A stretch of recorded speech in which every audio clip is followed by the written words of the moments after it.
So I want to place a dot at the point of saturation for potassium chlorate at 70 degrees Celsius. So I need to find potassium chlorate, which is right here. So I'm just going to look at the brown line, and they said the point of saturation, which means it has to be on the line, at 70 degrees Celsius. So I'll find 70, and I just go up until I hit the line. So I can dissolve 30 grams of potassium chlorate. How many grams of calcium chloride can you dissolve at 15 degrees Celsius? And we're going to place a little dot there. So let's find calcium chloride. Here it is. And I want 15 degrees Celsius. So about here, I'm just going to go all the way up till I hit the line. There it is. I guess that's about 68 grams. I said this one was 30 grams.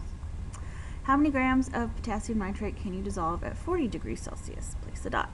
So potassium nitrate here. I'm going to go to 40 degrees Celsius, and I can dissolve about 65 grams.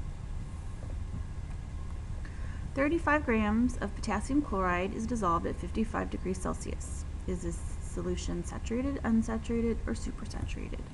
Well, I'm going to go to 35 grams. I guess we could find potassium chloride first. Here it is. It's potassium chloride. 35 grams at 55 degrees Celsius, which is about right here. And that is below my KCl line. So this is unsaturated. 75 grams of potassium chromate.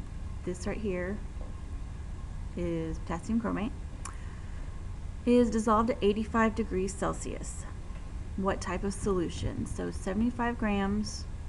I'm going to go till I hit 85 degrees right here. It's above the line, so that means this solution is supersaturated. 10 grams of cesium sulfate, okay, this is cesium sulfate right here, is dissolved at 22 degrees Celsius. So 10 grams, 22, I guess is about right there. Above the line, so it's supersaturated. 40 grams of sodium chloride, here it is dissolved at 90 degrees Celsius. So 40 grams, I'm going to go till I hit 90, which is right on the line, so that means that it is saturated. Alright, I went ahead and combined the molarity problems, even though y'all haven't watched molarity yet. What is the molarity of a solution containing 5.04 moles of barium chloride in 7.5 liters of distilled water? Well, molarity is always moles over liters. And I don't know my molarity, big M. I know I have 5.04 moles and 0.75 liters. Now, if this wasn't in liters, if this was milliliters, I would have to convert because it has to be liters. So then I'm just going to divide, and I get 6.72, and my unit for molarity is just going to be a big M. How many grams of sodium carbonate do you need to add to 34 milliliters to make a 0.15 molar solution? Okay, again, I'm going to use my molarity equation. I know my molarity this time. I do not know my moles. I've got 34 milliliters. Okay, well, I need to convert. So 34 milliliters, and I know in 1 liter there's 1,000 milliliters. So 34 divided by 1,000, 0.034 liters. So 0.034 liters.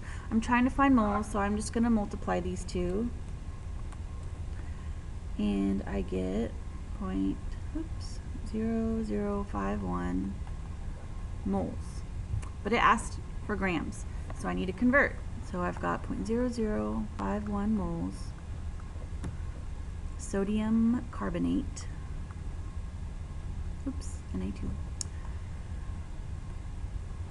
Grams to moles, so I'm going to use molar mass. So in 1 mole of sodium carbonate, there's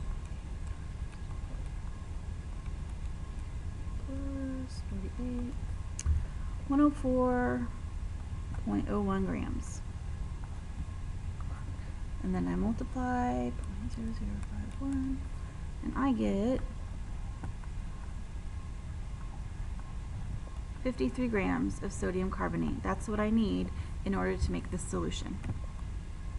How many liters of 0.7 molar hydrochloric acid would be required to react completely with 2.09 grams of calcium hydroxide? Okay, let's see. Is my equation balanced? No. So I've got, let's see, calcium, calcium. I need 2 chlorides.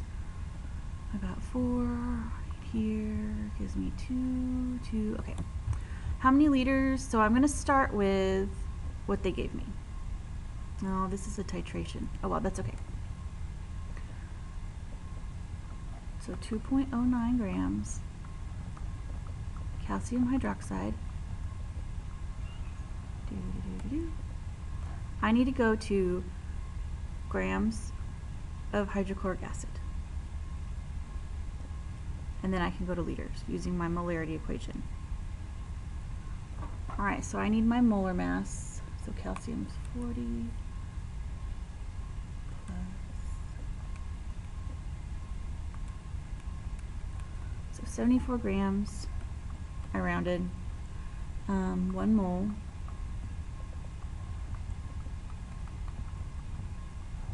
This is a little more intense than y'all are going to have to do, but if you're taking AP, yeah, you need to know this. Okay, so 1 mole calcium hydroxide and 2 moles hydrochloric acid. And I know from my molarity, right? Molarity is moles per liter. So 0.7 moles,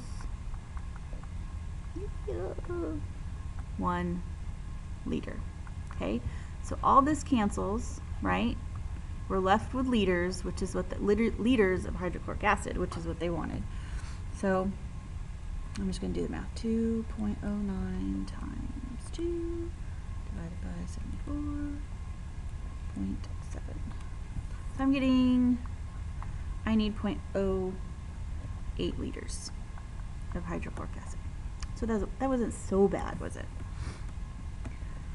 Alright, if you dilute 175 milliliters of a 0.16 molar solution of lithium chloride to 1 liter, determine the new concentration of the solution. So I'm going to use my dilution equation. M1V1 equals M2V2. And so these have to be the same. And so I'm just going to convert this to liters. This is my first molarity, 1.6 times 0.175 liters equals, well, I don't know M2, 1 liter.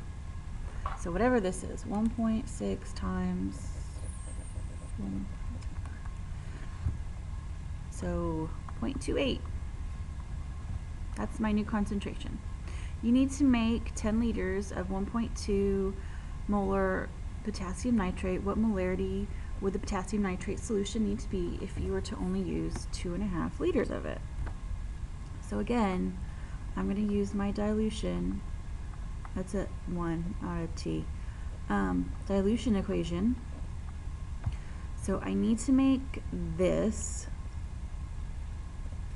So that's going to be my second. This is my second. This is my final. This is what I want. So my molarity is 1.2, 10, and we need to know, we don't know the first concentration. We were only able to use 2.5 liters. So molarity